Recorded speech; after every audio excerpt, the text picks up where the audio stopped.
Welcome to the Conscious Radio Network's YouTube channel. Become enlightened, have fun, and tell all your friends and family to share with everyone they know. You can find us on Facebook and stay up to date on our Facebook group, or find us on Twitter, Instagram, and TikTok. Our podcasts can be found on Libsyn, iHeart, Spotify, Google Podcasts, and more. Most of all, remember to go to our official website at consciousradionetwork.com for podcasts, hosts, future shows, and scheduling. We also want to welcome our international audience. Don't stop now. Enjoy the community. Subscribe today.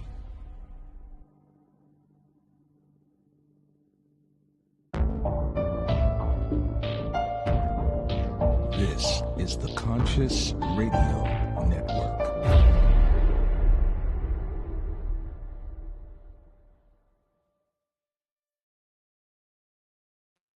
Good day, everyone, wherever you might be on this spaceship we call Earth. Welcome to Conscious Radio Network's weekly podcast series, The Seance. I'm your host, Reverend Dr. Paul Meckes. If this is your first time tuning in, please click subscribe, like, share, comment, and also don't forget to follow wherever you listen to your podcasts. Today, Secrets of the Universe. A dynamic and multi-award-winning author known for his groundbreaking one-chapter book series, which helps driven entrepreneurs tackle business challenges one chapter at a time. His acclaimed works, including The Promise and The Harsh Truths, have earned him numerous accolades and a dedicated following. A true maverick, WT thrives on taking risks and pushing boundaries, a passion that fuels his writing.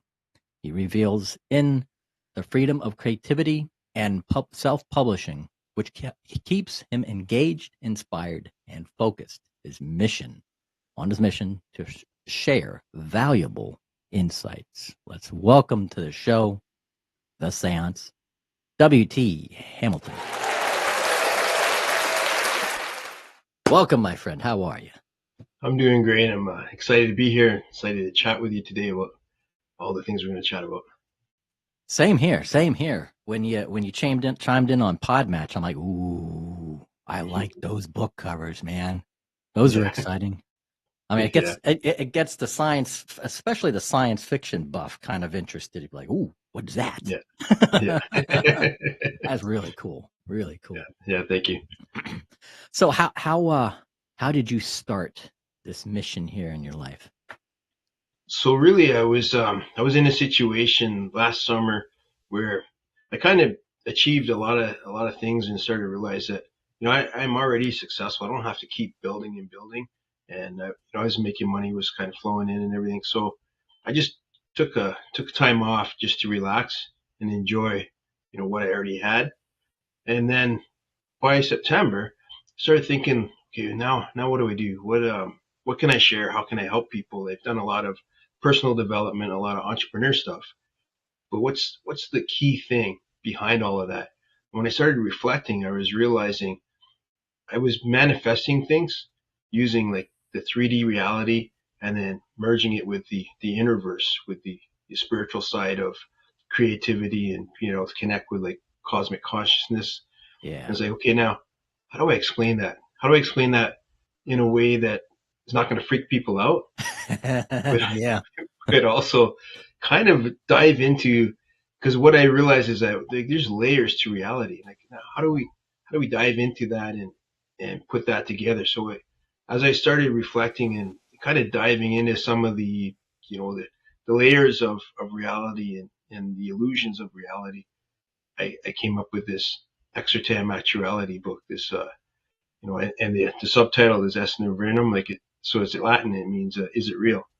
And so the whole premise of the book is diving into really, I feel like we're living in this construct now. Is it like a construct that's real or not real? And so the question is, okay, what is this construct, and how come we can bend certain aspects of reality to be able to create things that other species on the planet can't create? Yeah. Especially in the world of entrepreneurship. I mean, that's very important. Yeah.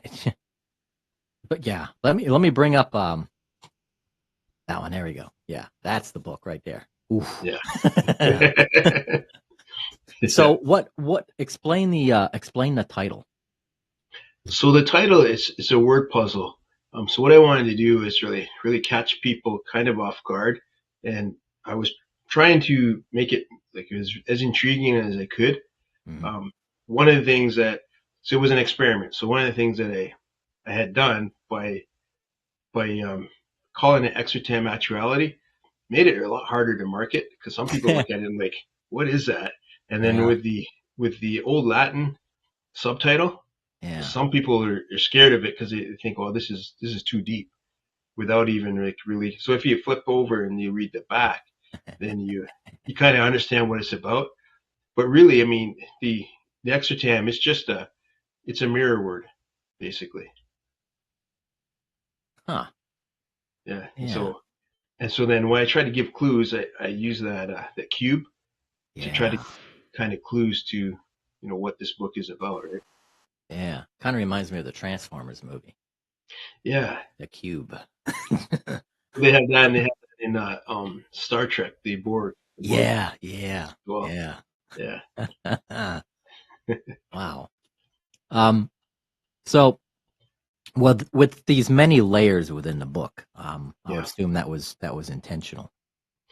yeah. So what happened was I was really putting things together and starting to look at the journey of how I was able. So basically, I do personal impossibles. They even writing books and then winning awards. I was never supposed to be able to do that. I was not very good at spelling.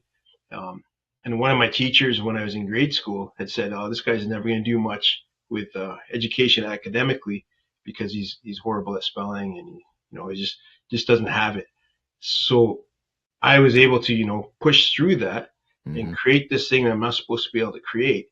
Started to dive into that and realize, okay, there's phases to even what we learn. So the first phase is really an awakening. We start Yeah, to understand all the different dynamics and layers that are going on. And then the second part of the book is clarity. When now here's how you start to use that stuff. And then the third part is actuality. And that's where we kind of get deep into the layers of reality and some of the crazier things that exist that are hard to explain. yeah. And it seems like everybody seems to think, or there's a general thought or idea out there that everybody has to start walking and running at the same time. We all have to crawl first through life. Yeah, yeah, That's our first stage. But not yeah, all of us can start walking at the same time. It's yeah, it's it's different layers, it's different phases. I yeah. mean, throughout grade school, I was always, I was a slow learner, slow learning Mhm. disability. And it took a while, but eventually, heck, the next thing you Yeah, know, I mean, look at some of the great scientists and geniuses in the world. They've always had this weird glitch, so to speak. Good at yeah, one thing, but a genius in another. yeah. Exactly. Yeah, And in the book, I explain so that there's layers to learning and knowledge, and part of it is when you start to learn things, you open up to new experiences. And you create those synaptic connections, and those synaptic connections they just open up a world of knowledge that you were blind to. It was always there, but you were blind to. You couldn't access it. So I liken it to a video game where you have to finish this first level, and then once you yeah. finish that level, you open up to a whole new level with all these extra adventures and excitement. And Oof, then you have to master that level before you can move to the level above that. yeah. Huh. So, what is this cosmic connection that you speak about within the book? So what happened is when I was writing this book, the actuality part, the third section, I started diving into. So the first two sections are really how I was able to manifest all of these things that I was able to do. But the third section was when I started diving into the layers of reality and spirituality and how spirituality works with intentional thought and with just Mhm. being able to create things. And so this cosmic connection is really that the creative mind is connected to something. Like you get ideas, they come to you, but they come to many other people as well. And Yeah. it depends on what you do with that idea, how much action you take, how long you're committed to it. There's a few people that will develop that idea into a tangible reality. And there's many people that said, "Oh man, I had that idea too. I should have followed through on it." So where do those ideas come from? And then I look at the book, and when you're thinking and you're speaking to yourself, like where does that voice come from? Mm-hmm. And I look at, okay, when you're looking forward, you're meditating, or you got your eyes closed and you're looking forward, or you're looking backward, or you're just analyzing things. Like, what eyes are those? Those aren't your 3D eyes. So Yeah. where are those eyes coming from? How are you seeing that stuff? So all that is what I call that cosmic connection to something bigger than ourselves, that maybe isn't always explained or always acknowledged, but it's always been there from birth. So in the second book, I really dive into how that spiritual connection kind of brought us to where we are now from where we began. Yeah. And what people don't realize too is like you just mentioned, that there's this collective consciousness Yeah. that we're tapped into. Look at some of the greatest inventions in the world. Yeah. That Alexander Graham Bell wasn't the only one that came up with the idea. Yeah. Nikola Tesla wasn't the only one that had those ideas. Yeah. What the heck? There was a couple other ones. The television, the radio. Yeah. It was just the first person that got to the patent. It's what that next person was able to do before you. Exactly. Exactly. I even talk about in the book, I don't use Steve Jobs' name, but I talk about how, he was seeing Star Trek, and he's seeing these like devices, and they were able to talk to these devices and have these video screens. None of that technology existed yet. And then when BlackBerry came out, BlackBerry really ignited his mind to say, okay, now technology is starting to pick up. I can develop some of these crazy things that I wanted to develop before, but I had no way of doing it. So I kind of go through that as part of like what you're saying, where sometimes an idea comes along and then you can build off of that idea, but the first person has to develop that idea into a tangible reality, and then it sparks all these new creative solutions and resources. Yeah, jump starting it and stuff. Yeah, And not only, it doesn't only have to be an original idea. Somebody else exactly. has an idea and they kind of, you kind of get a whiff of it, so to speak, and you're like, oh man, I got another idea that I can build on that. And then Yeah, kind of just like, collaborations and stuff like that. It's yeah. So yeah. in the book, I talk about we all live in our own reality bubble. So what's real for me is only real for me from my Mhm. perspective. But we have to work in a shared reality for our dreams and goals to develop. And so that's kind of one of the things we talk about is when the first idea comes along, that might be all you needed to spark you to realize, okay, now I can take it to a different perspective, a different angle, and really add value to it in a different way that doesn't exist right now. Yeah. That's another challenge too, which is going to segue into the next question. It's hard to get people, especially people that need to be able to see your vision, getting Yeah. them to see your vision clearly, but trying Mm-hmm. to get that point across and how to do it. Do you see those challenges? Yeah. So what I look at is all the things that I've been through has gotten me to the perspective that I am right now, and to be able to have the insight I have right now. Some of those people haven't gone this far on the journey. So I Mm, try to meet them where they're at. So try to figure out where they're at in their journey and then introduce some of these things. But some of the things they won't be able to understand yet because they haven't made that connection. They haven't developed their ideas or thought process far enough yet. yeah. They'll get there, but they might not be there right now. So I allow people, if they say, "Oh, this is crazy, what you're talking about," it's like, yeah, I would think it was crazy 5 years ago too. Right. So like I understand, I have no problem with that. But if you stick with it and kind of start to dive into, I try to explain it to like full time, right? So instead of you having to go through 5 years of the journey, I'm going to put all the stuff in the book, and hopefully you can connect with some of it. Some Hmm. of it you might not get right now, but maybe a year later you're going to read the book again and be like, wow, like I've had that. I've read books about mindset and about thinking and I took in like 30% of it and be able to use it. Yeah. And then as I got more successful, I went back in the book and then I found like new stuff. Like, how did I not see this before? It was always there in the book, but I couldn't Yeah. understand it before. Yeah. Like selective reading. Yeah, exactly. Yeah. Yeah. What seems to be some of the most common challenges that entrepreneurs face now in this business world, this new business world? So I think a big challenge right now is everybody wants things to happen instantly Mm. and they want to be really good at it the very first time they try. And that doesn't work for anything in life. It never has up until this point. So there's no reason to think that all of a sudden things are shifting and you're going to be really good at something you've never done before without any real experience. Just because maybe you read some books or you even had some coaching, you still have to go through some of the bumps and bruises. And that I tell people that if you're willing to accept the reality of the challenge of what you want to do and let go of the fantasy of it, you'll be able to do it. But you have to accept there's going to be bumps and bruises. There's going to be learning. We're going to help you to kind of curb that so you don't have to go through all the struggle. But there's no way to avoid all of it because you're not perfect.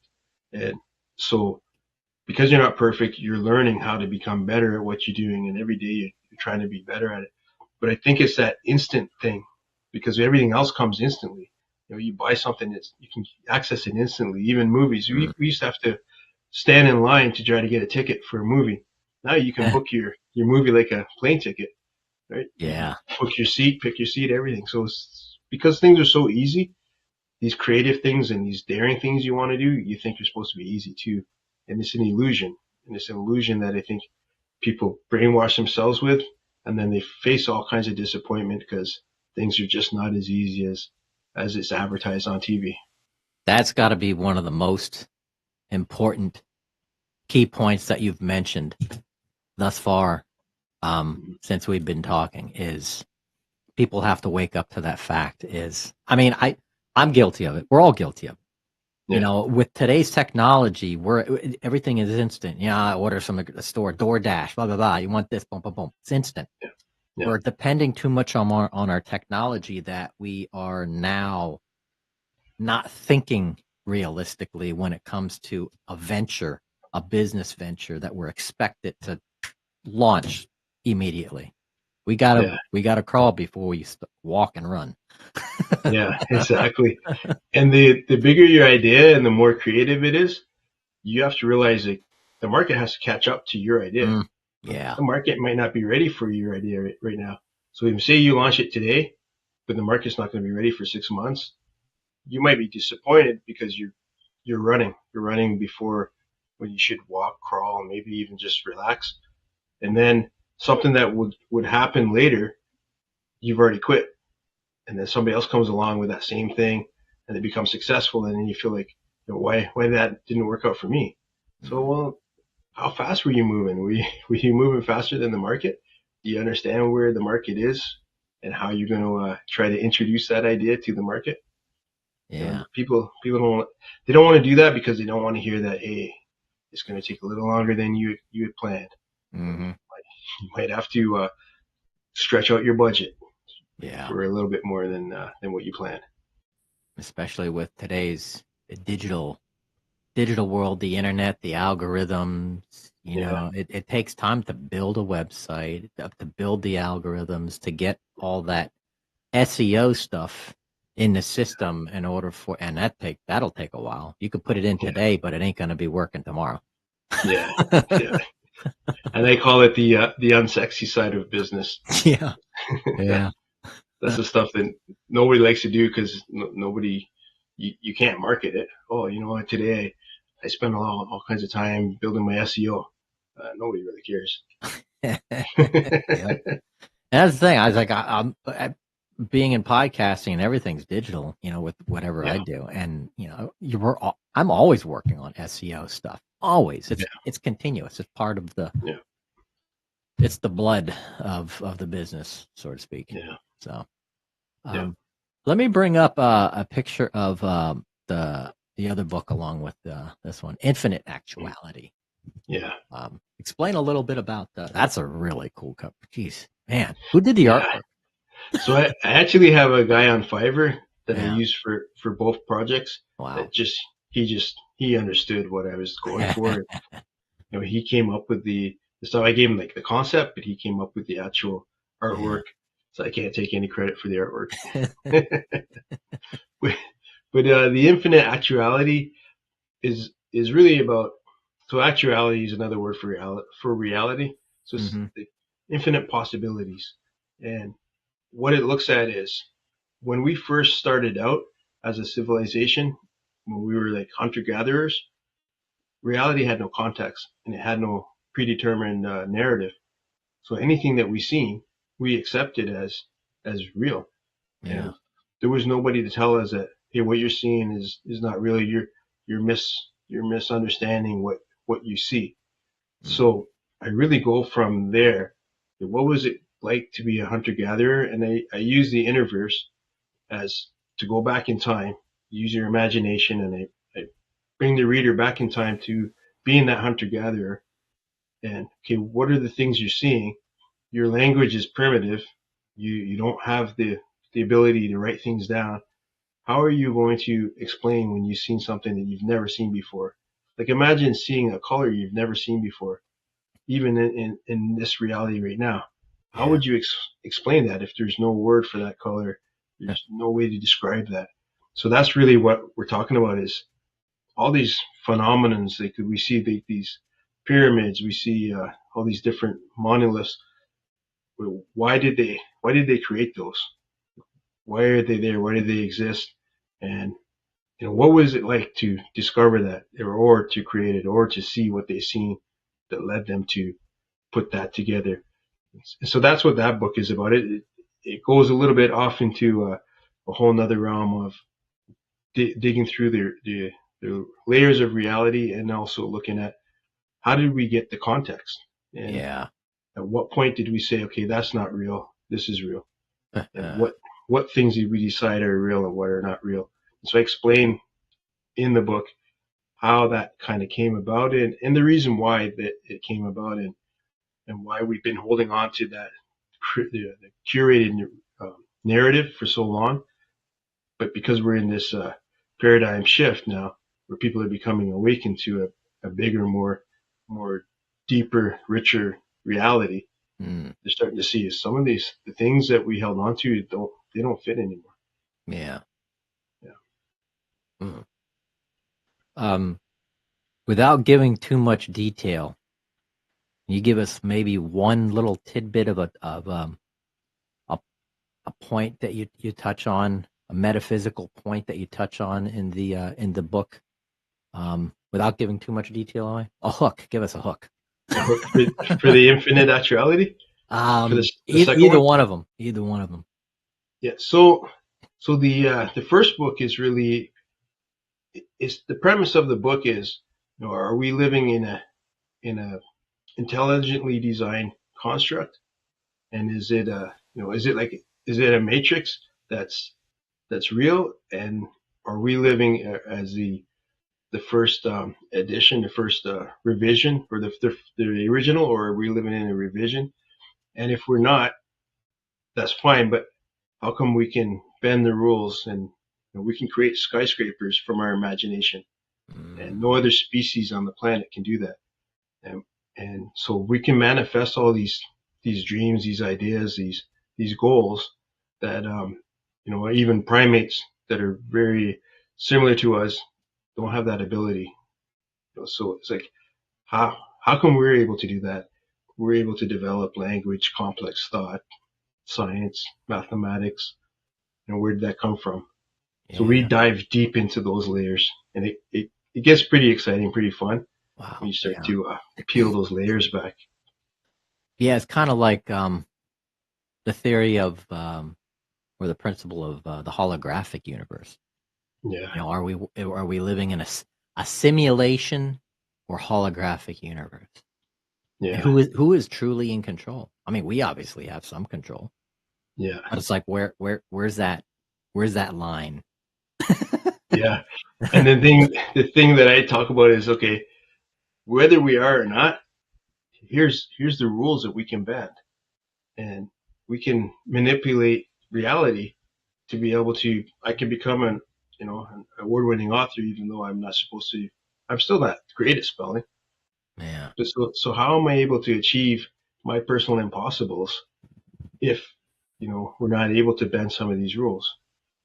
And then why is it designed that we're able to create and be creative and use this cosmic conscious connection to create a reality? Like, we just decide, okay, this is how we want to live, this is the kind of things we want to experience, and we start to systematically put things into place to be able to experience those things. Huh.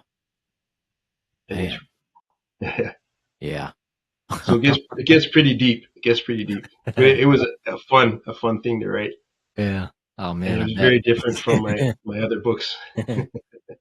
uh, um.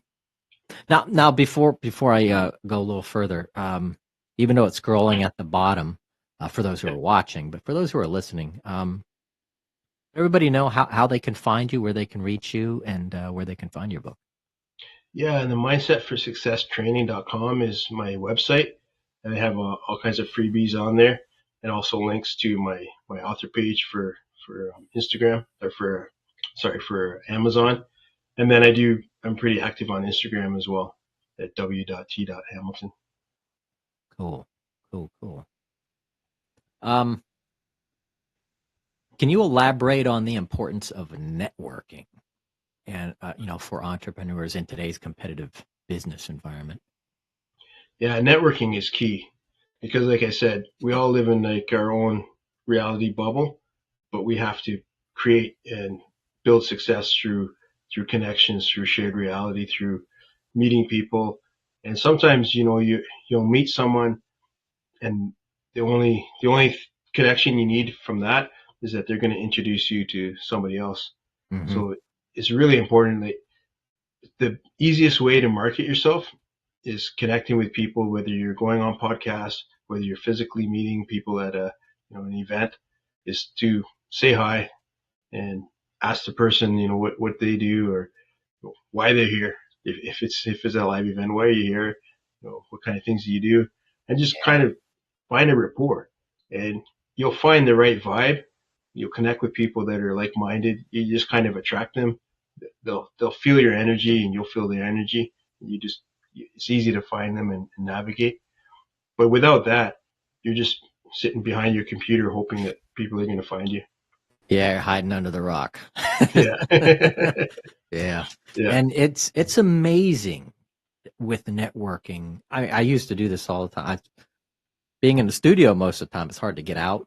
Yeah. You're just, I don't know, it's addicting being behind a computer and building media and stuff like that. You forget that there's something out there.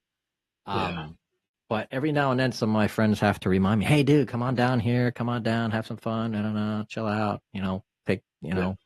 And it's amazing. It kind of reminds me as it's supposed to happen. So I go out, I'll meet some people, never met them before, and next thing you know, you get in a conversation, and they're podcasters too, Yeah.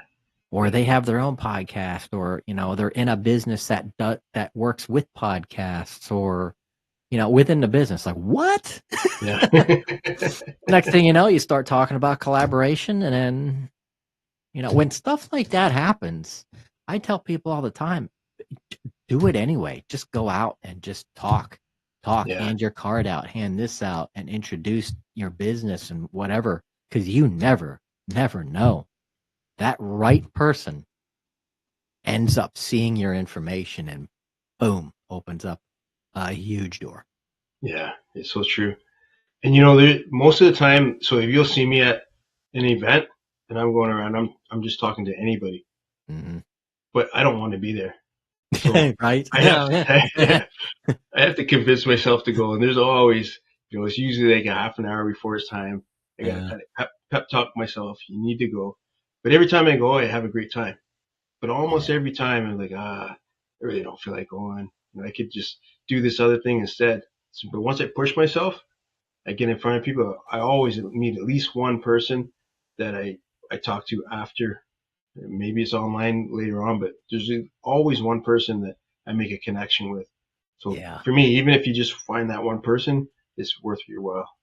Yeah. I have that, lack of a better word, a social phobia, so to speak. It's like I hate crowds. I hate it. Just there's something about that. It's probably just Yeah. the energy, too Uh-huh. much energy all at one time, Yeah. and just being and it's not really the public speaking. I could do that. I've done that. Yeah, you Yeah. get nervous at first because you don't know what your audience is going to be like. So, Yeah. but then once I'm on there, once you're on stage and you're talking, and it just the audience fades away. Yeah. Yeah. That's true. And yeah, and then it's not so bad. So yeah. Mhm. But yeah, it's a different dynamic when you're just having conversation and you have to keep thinking. But I liken it to like what we're doing here. It's an interview, right? Conversation Mhm. is you're asking questions, you're answering questions. And so if you approach it that way, it's a lot easier to get to know people, and it kind of takes some of that nervousness away. It's just, Yeah, it's nervous when you first go up to someone you don't know and try to yeah, break the yeah. ice. Yeah. Yeah, and then when people are interested in your work, and then they kind of like confront you, and they're like, "Hey, tell me more about this," or Hmm. they have a quick conversation. It's like, yeah, too many people that want to ask questions all at one time. It's like, okay, one at a time. Yeah. Yeah, Yeah. exactly. Uh, um, let's see. Not that I ran out of questions, but um, uh, so there. What seems to be, I mean, there's a lot of complexities within entrepreneurship. Somebody starting a business and starting this and stuff. What seems to be the most common question that you get from people? So I think where people usually start, they start with a need, and the need is that they want to make more money, Mm, but they don't necessarily know what it is they want to do. So I always tell them, like, you can do something trendy, and you maybe it'll take off, and you'll make a bunch of money for the longevity of that trend, whether it's a year, 2 years, or 6 months. But think about something that you want to do that you're more passionate about, that you would do anyways. And so then I look at, what are your talents? What are your natural talents? Because that's kind of your foundation. yeah, If you're trying to jump into something you have no natural talents in, it's just going to be struggle after struggle after struggle. If you're able to take your natural talents and then start to build a business from that, and the idea that you want to do, and start to look at what angle. So if you're the person who likes to be in front of people, you're going to be the spokesman for your business. But mm, if your business is a product and you don't want to sell it, you can bring in a salesperson to actually sell the product for you. But if your natural talents is the numbers and understanding the cost structure and all that, so that's where you got to start. It's like, what are you good at? Because that's the easy part. And then what skills can you add? And then what pieces can you just farm out and hire people to do? But it's really, people start with wanting to make more money, and then I try to get them to understand, like we were talking about before, it's not instant. There's going to be bumps and bruises. Now let's look at a plan of how you want to build that business and what you bring to the table already, and what we can utilize and fast track um, your skills, fast track your idea. yeah. Now, aside from the book, Yeah. do you also consult or coach Yeah. individuals in the work? Yeah. So what I do outside of writing is I am a business consultant, and I work with a couple of big companies, and I help consult, I help to coach their managers and stuff.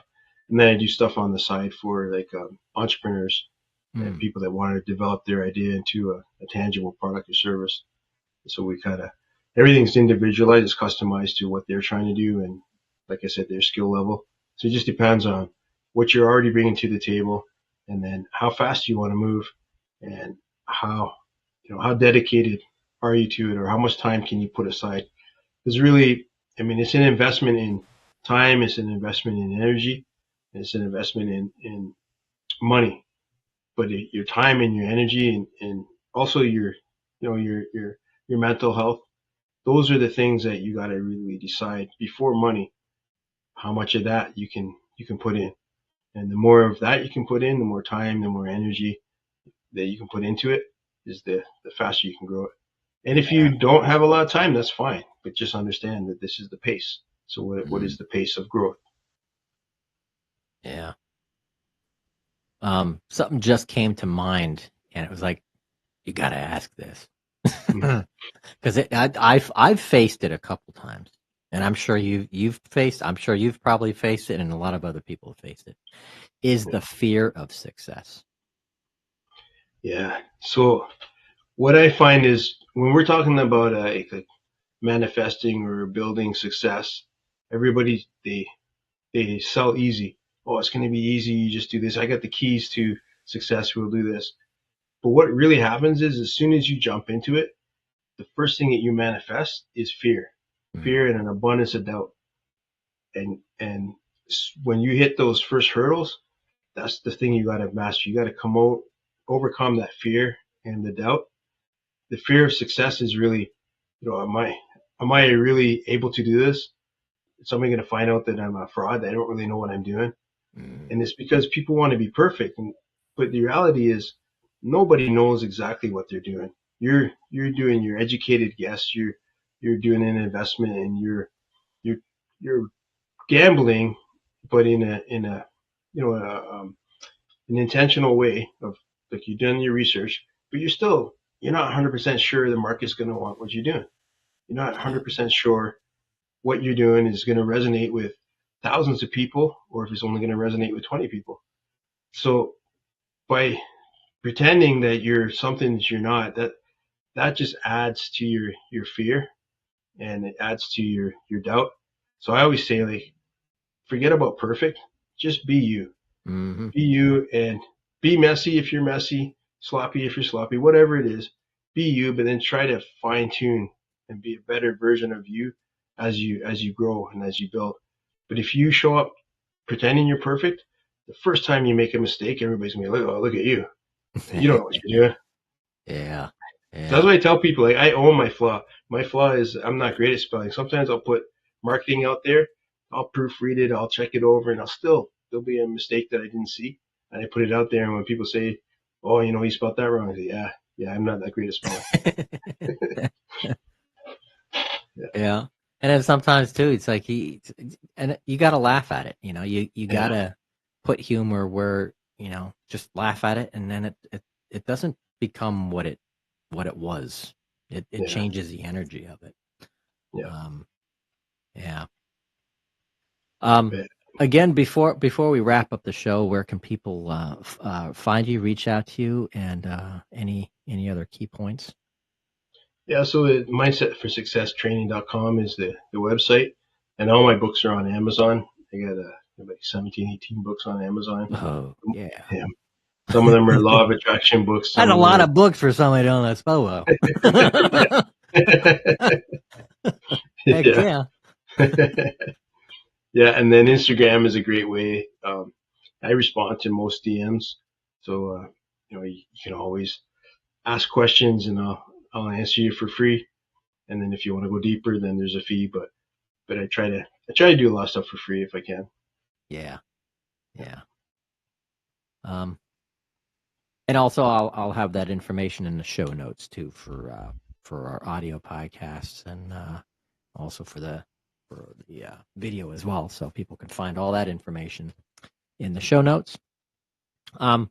So before we wrap up, what would you like to offer our audience today as a takeaway? Really, because we're living in a layered reality, and you have to understand that any idea that you have, it's possible. You can actually make it tangible, but you got to understand that you have to add some inspired action into it, and then really just believe that, well, this idea found you for a reason, and you should do something with it. Yeah. And even if it's just to explore it, you should do something with it. Put a little bit of energy into that idea and see where it takes you. Heck yeah. And don't doubt yourself. And that seems like the biggest killing machine when it comes to success is self-doubt. I can't Yeah. do that. I can't do this or that. And you're like, Yeah. well, if you keep telling yourself that, you ain't going to get anywhere. Yeah. And the doubt, everybody has it, but they don't. A lot of the people that progress, they don't hold on to it. Mm-hmm. So they have it, and then they look at, okay, what are the solutions for me to be able to feel more confident in what I'm doing, and then you Yeah. just start to do those things. Heck yeah. Yeah. WT, it's been a Yeah. pleasure having you on the show. If you could just wait after we stop the show, just you can hold on just a moment for a quick tidbit after recording. But other than that, thank you very much for joining us today. Yeah, And thanks, Paul. I really enjoyed it too. and let me know when the next book comes out. I Definitely. will. Yeah. Yeah. How And I had a great how time. many books thus far? So I think there's around 23. So it's because I have this one chapter book series where each book is only one chapter long. So I Yeah. have a bunch of those, and then I wrote some books with my mom, and then these two latest books are I'm kind of went off into a different genre Yeah. and just seeing what I can do with that. Wow. Oof. Mhm. Pretty soon you put them all together in an anthology. That way you can giant book. Yeah. book the book of Yeah. secrets. Yeah. Right on. Yeah. Oof. WT, blessings, my friend. Yeah. Thank you. Blessings. Thank you. And a Thank you very much. great time. You are Thanks. very welcome. Very welcome. Thank you, everybody, for watching The Seance on Conscious Radio Network. We will see you next time.